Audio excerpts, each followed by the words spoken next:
Halo semua, balik lagi di channel Teraokun. Sebelum pembahasannya dimulai, silahkan klik tombol subscribe dan aktifkan lonceng notifikasinya supaya kalian gak ketinggalan info dan teori terbaru seputar One Piece. Buat kalian yang mau informasi tambahan soal SBS atau databook, kalian bisa follow Instagram Teraokun. Di sana admin akan memposting soal SBS, databook, dan berbagai teori singkat. Sekarang lanjut ke pembahasan. Bocoran One Piece Chapter 1136 telah muncul di berbagai forum. Dalam video kali ini, channel Teraokun akan menjelaskan berbagai hal menarik pada chapter kali ini.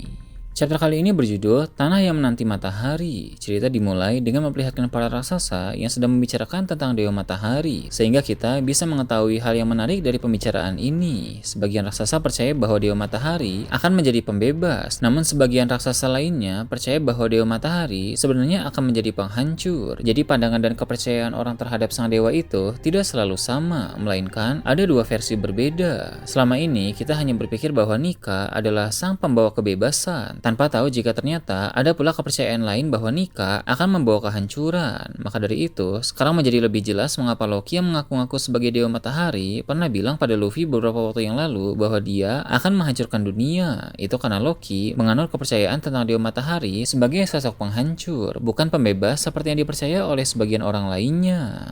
Berhubung kisah tentang Dewa Matahari Nika berasal dari Elbaf, maka dalam arc ini kita semakin mengetahui banyak hal mengenai sang dewa itu. Masih ada lebih banyak fakta menarik tentang Nika yang akan terungkap satu persatu dalam cerita di negeri para raksasa ini. Dengan begitu, maka Luffy juga pasti akan semakin mengenal sosok Nika, sehingga dia bisa lebih memahami tentang kekuatan apa sebenarnya yang dia miliki. Dua perspektif tentang satu dewa mengindikasikan bahwa semua dewa pun memiliki beberapa pandangan. Dewa Matahari Nika di satu sisi dipandang sebagai pembebas, dan di sisi lain dipandang sebagai penghancur.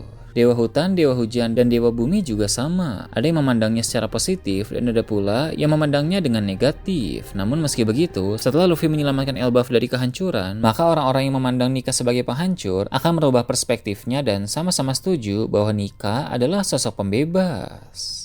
Setelah memperdebatkan apakah Nika akan menjadi pembebas atau penghancur, kini para raksasa menceritakan kepada bajak laut Jerami mengenai kisah 6 tahun lalu, di mana Loki menghabisi Raja Harald. Seperti yang kita tahu, sejak beberapa chapter lalu, para raksasa memang sudah bilang bahwa Loki menghabisi ayahnya sendiri demi mendapatkan buah iblis legendaris yang menjadi harta turun-temurun dalam keluarga kerajaan Elbaf. Namun sekarang ini para raksasa menambahkan hal menarik lain. 6 tahun lalu, ketika Loki mengalahkan Raja Harald dan mengamuk di Elbaf, orang yang menghentikannya adalah sang si rambut merah. Tak heran sang begitu dihormati oleh banyak penduduk di sana, karena dia memang memiliki jasa yang besar terhadap negeri itu.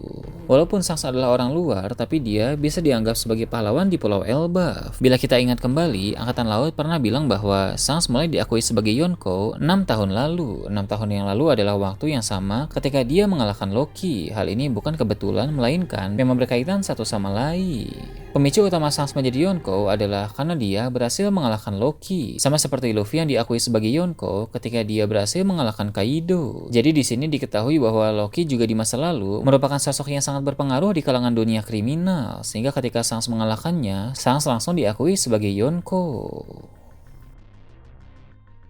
Kemudian, cerita memperlihatkan Zoro yang sedang berbicara dengan Luffy mengenai Loki. Sang pendekar pedang dalam bajak laut Jerami itu penasaran apakah pangeran bernama Loki yang dibicarakan oleh para raksasa memang benar-benar kuat, sehingga dia pun ingin segera pergi melihatnya. Seperti yang kita tahu, Zoro memang tipe orang yang tertarik jika mendengar soal orang yang kuat. Luffy, Zoro, dan Nami pun pergi mengambil kunci untuk membuka rantai Loki. Kunci itu berada di suatu tempat di desa. Kemudian mereka berniat ke dunia bawah untuk melepas Loki yang sedang ditahan di sana. Sejak awal, Luffy memang sudah membuat kesepakatan untuk melepaskan Loki, sehingga tak heran bila si topi jerami ini akan melakukan apa yang sudah dia janjikan. Sebenarnya, alasan lain mengapa Zoro ingin pergi ke tempat Loki karena dia juga khawatir jangan-jangan Loki membohongi Luffy soal kesepakatan mereka. Jadi selain karena penasaran untuk melihat Loki yang digadang-gadang sangat kuat, dia juga ingin menemani sang kapten. Sedangkan untuk Nami, alasan dia ikut karena dia khawatir Luffy dan Zoro tidak bisa mencapai tempat tujuan dengan benar, sehingga Nami pun perlu ikut untuk memastikan. Setelah itu, dunia bawah disorot. Diperlihatkan dua orang berjubah misterius telah berada di tempat itu. Mereka adalah kembaran Shanks dan si wanita yang berbalut perban. Dari chapter yang lalu, keduanya memang mencari informasi mengenai Loki, karena tujuan utama kedatangan mereka ke Elbaf berkaitan dengan sang pangeran tersebut. Mereka pun telah berhasil mengetahui di mana Loki berada, sehingga mereka bergerak dengan cepat pergi ke dunia bawah. Dua orang kesatria suci itu telah sampai ke dunia bawah tempat Loki berada. Ketika bertemu dengan Loki yang sedang dirantai di pohon Adam, mereka mengatakan hal yang sangat mengejutkan. Rupanya, mereka datang untuk merekrut Loki menjadi anggota kesatria suci.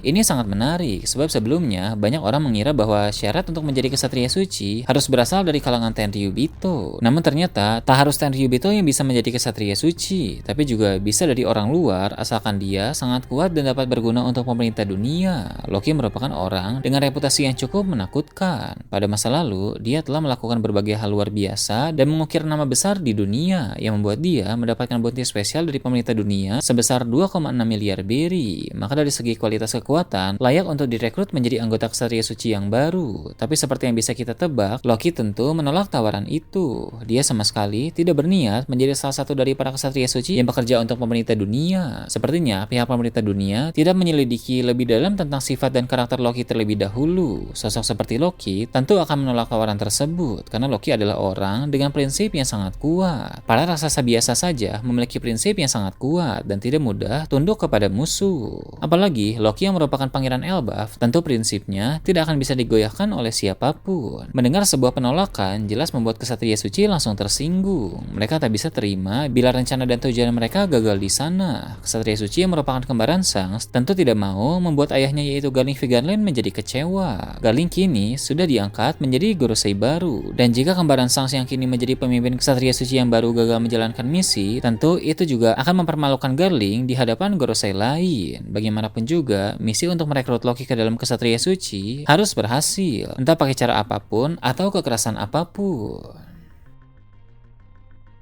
Namun, sebelum si kembaran Shanks itu beraksi, yang beraksi lebih dulu adalah si wanita kesatria suci yang terlihat sudah sangat kesal dengan jawaban Loki. Tapi sebelum itu, dikonfirmasi terlebih dahulu bahwa nama dari wanita kesatria suci tersebut adalah Gunko. Sayangnya, untuk kesatria suci yang mirip dengan Shanks, masih belum diperkenalkan siapa nama aslinya. Gunko berniat untuk melancarkan serangan kepada Loki. Dia menunjukkan sedikit kemampuannya di sana dengan memunculkan lengan panjang yang terbuat dari perban. Seperti yang kita tahu dari chapter yang lalu, sang kesatria suci wanita itu memang memiliki kekuatan yang berkaitan dengan perban. Bisa dibilang keadaan Loki sekarang dalam bahaya besar karena dia tidak bisa berbuat banyak dengan kondisinya yang terikat dengan rantai batu laut. Dengan rantai batu laut berukuran besar yang membelenggu tubuh Loki, Loki kini menjadi hampir tidak berdaya karena dia adalah pengguna buah iblis. Dia memang masih bisa menggunakan sedikit hakinya seperti menggunakan Kenbushoku haki beberapa saat. Namun itu tentu tidak cukup untuk menghindari semua serangan yang akan dilancarkan oleh kesatria suci. Untung saja sebelum serangan Gunko mencapai Loki, datang seekor serigala raksasa. Loki pernah bilang bahwa sejak kecil dia sudah berteman dengan para monster yang ada di sana. Jadi tidak heran sang serigala itu tidak bisa membiarkan ada orang yang mencoba melakukan hal buruk pada Loki. Namun serigala itu tentu bukan tandingan sang kesatria suci. Mereka bisa menanganinya dengan mudah. Mereka pun mengancam akan menghabisi serigala itu jika Loki tetap menolak tawaran mereka menjadi kesatria suci. Bahkan tidak cuma serigala, Loki sendiri juga akan dibunuh. Tapi Loki tetap pada pendiriannya. Dia tidak mau menerima tawaran dari dua orang asing itu. Loki bahkan berkata, jika memang sudah takdir sang serigala itu mati di tangan mereka, maka biarlah itu terjadi. Sebab bagi Loki, pejuang sejati tidak akan mengeluh soal kematian. Loki juga akan fokus memakai amarahnya untuk menghancurkan dunia. Semakin orang-orang membuat dia marah, maka semakin besar keinginannya untuk membawa dunia menuju akhir. Chapter pun berakhir di sana dengan menampilkan keadaan yang panas dan menggantung antara Loki dengan kesatria suci. Ini menjadi semakin menarik karena tadi Luffy, Zoro, dan Nami hendak pergi ke dunia bawah Elbaf. Luffy ingin membawa kunci rantai Loki untuk membebaskan sang pangeran itu dari belenggu. Namun tanpa sepengetahuan mereka bertiga, di sana juga ada kesatria suci yang akan menjadi dua musuh kuat dan berbahaya. Tak lama lagi, Luffy, Zoro, dan Nami akan segera bertemu dengan dua orang itu. Sangat menarik bagaimana reaksi Luffy ketika dia melihat sosok yang mirip dengan Shanks itu dan apa yang akan terjadi dalam pertemuan yang unik tersebut. Untung saja Zoro ikut Luffy ke tempat di mana Loki berada sehingga pertarungan akan menjadi lebih seru. Luffy juga tidak akan terkecoh oleh sosok kembaran Shanks yang ada di sana karena Zoro pasti akan memperingatkan Luffy bahwa dia bukan Shanks melainkan sosok berbahaya dari pihak pemerintah dunia.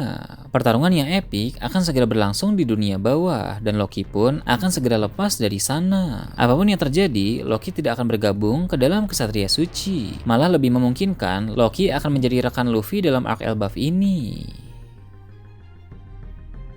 Nah itu tadi berbagai hal menarik pada chapter 1136. Gimana menurut kalian? Silahkan tulis di kolom komentar di bawah. Oke, segitu aja untuk pembahasan kali ini. Jangan lupa like, share, dan subscribe untuk video menarik selanjutnya. Gue Tora Okun, Shambles.